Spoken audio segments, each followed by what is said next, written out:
কে চালাইছে? আমিনুল চালাইছে।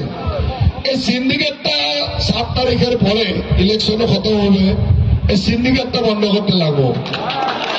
এসব গার্জেন মিনিস্টার, আপনারা একদম নিশ্চিন্ত থাকেন, এই জায়গায় আপনারা ভোট দেন, আর আপনার ভোটের বাকসে হিসাব করার লগে লগে আপনারা নিশ্চিত থাকেন এই সিন্ডিকেট একদিনে খতম হয়ে যাবে।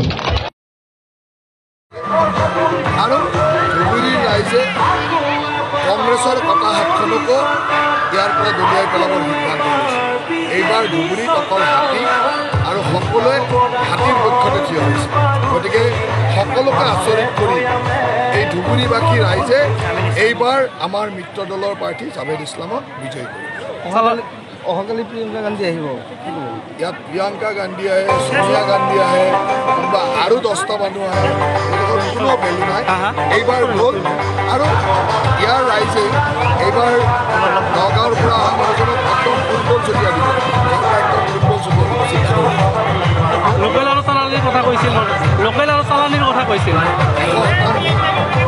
এই অঞ্চলৰ স্থানীয় ব্যক্তিৰ যি গৰম থাকিব, এই অঞ্চলৰ বাহিৰৰ পৰা অহা